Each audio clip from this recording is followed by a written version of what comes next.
Mario Andretti, a record-setting racer of his era, achieved numerous awards and stood out as one of the most successful drivers of his time. However, in a tragic race, he saw death up close but miraculously survived. Let's see how this clash or these clashes almost ended his career. Mario Andretti was born in Montona, Istria, part of the Kingdom of Italy at the time, which is now Motovan, Croatia. After World War II, Istria became part of Yugoslavia under treaties like the Treaty of Paris in 1947 and the Treaty of Osimo in 1975. In 1948, like many other Istrian Italians, the Andretti family left during the Istrian-Dalmatian exodus. They first settled in a refugee camp in Lucca, Italy. Andretti's father stayed in touch with his brother-in-law, who had been living in the U.S. for a long time. It took the family 3 years to get a U.S. visa. Initially, Alvise Andretti told the family that they would move to the U.S. for 5 years and then return to Italy. Finally, in 1955, the Andretti family immigrated to the U.S., settling in Nazareth in eastern Pennsylvania's Lehigh Valley region. They arrived with just $125 to their name. Andretti became a U.S. citizen in 1964. In 1965, he raced in stock car events organized by the United States Auto Club and finished 12th in the season standings. He scored his first USAC stock car race win in 1967, placing 7th overall for the season. He suddenly discovered himself in the thrilling world of Formula One. Andretti made his Formula One debut at the 1968 United States Grand Prix in Watkins Glen, driving a Lotus 49.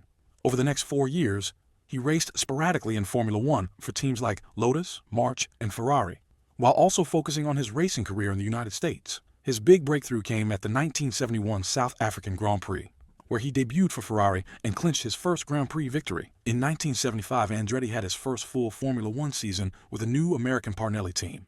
The team, successful in Formula 5000 and IndyCar racing in America with Andretti behind the wheel, ventured into Formula One for the first time. At the end of 1977, Ferrari considered Andretti as a possible replacement for Niki Lauda. In 1978, the Lotus 79, designed by Chapman, took advantage of ground effect technology to the fullest. Andretti had a dominant season, winning 6 races and securing the championship title. He clinched the championship at the Italian Grand Prix. However, there was no celebration after Andretti's victory, because his teammate Ronnie Peterson was involved in a severe crash at the race's start. Peterson was hospitalized and tragically passed away that night due to complications from his injuries.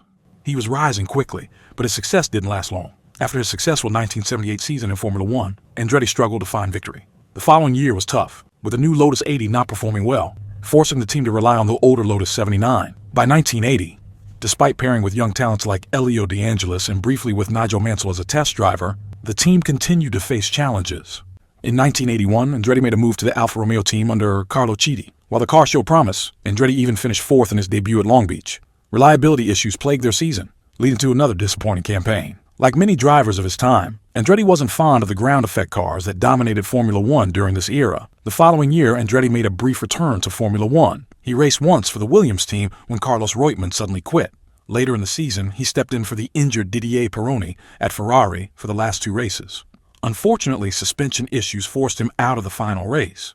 But at the Italian Grand Prix in Monza, he grabbed pole position and finished 3rd in the race. There was almost another comeback for Andretti in F1 in 1984. The Renault team had him on standby to replace Patrick Tambay at the Detroit Grand Prix if Tambay couldn't race, which almost happened after the previous race in Canada. However, Tambay recovered in time to compete in the race. Then finally came the victory he had sought after 29 perilous attempts, risking life. Andretti won the Indianapolis 500 once in 29 tries. The family's performance at the track has been so filled with incidents and near wins that critics call it the Andretti curse. Since Mario's 1969 victory, he finished a full 500 miles only 5 times, including his winning race in 1969. That year, after 4 tough years and 4 races where he didn't finish, Andretti dominated the Indy 500 for his only victory, a race famous because he used just 1 set of tires the entire time. Between winning in 1969 and 1981, Andretti often had to quit races due to crashes or mechanical problems. But things changed in 1981. He finished 2nd, just 8 seconds behind Bobby Unser. At the Indy 500, Unser got penalized the next day for passing cars unfairly under caution, so Andretti was declared the winner. Unser and his team protested, and months later the penalty was overturned, but Unser got fined $40,000.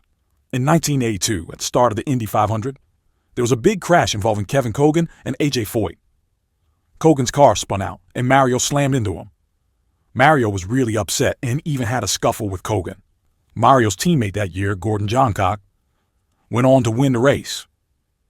Later, Johncock mentioned Mario might have started too early, which would have avoided the crash with Kogan if Mario had lined up right. In the 1985 Indianapolis 500, Danny Sullivan passed Mario Andretti for the lead on lap 20 in turn 1.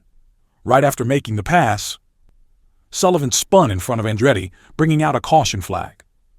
Sullivan quickly pitted to change tires and minimized his time lost. He regained the lead 20 laps later and held it for the rest of the race without any more incidents. In 1987, Andretti was dominant at the Indy 500, leading for 170 of the first 177 laps. His lead was so big that his team told him to ease off and save his car. But when he slowed down, his engine's reduced RPMs caused a problem with the turbocharged engine, breaking a valve spring with just 20 laps left to go. His quest for victory led him straight to the hospital's doorstep. In 1992, during a very cold Indianapolis 500, Mario Andretti's car spun out coming off turn 3 on lap 83. It slammed into the wall head-on, breaking 6 of his toes. Soon after, his son Jeff also got badly hurt when a wheel came loose on his car, and he smashed both his legs in another crash during the race. Mario amazingly missed only one race due to his injuries, and came back just 4 weeks later to finish 6th. The next year, in 1993, Mario had a strong run at Indy, fresh off a win in Phoenix. He set the pace in qualifying, and sat in pole position for a while until Arie Luyendyk beat his time near the end. During the race, Mario led for a good chunk. Even after a penalty dropped him back briefly, but tire problems in the final laps pushed him down to 5th place. That turned out to be Mario's last race at the Indianapolis 500 in 1994. In 2003, at age 63, Mario returned to the track after a decade away to help his son Michael's team test their car for the Indy 500. They were preparing in case Tony Kanaan couldn't race due to an arm injury. Mario ran fast during the test, but hit some debris that sent his car flying in a dramatic crash. Luckily, he only got a minor cut on his chin. That marked the end of Mario Andretti's significant on-track activities at Indianapolis. Indianapolis became a challenge for him, one that endangered his safety. Yet he triumphed nonetheless. That brings us to the end of the video. Don't forget to subscribe and leave a comment telling us who you want us to cover next.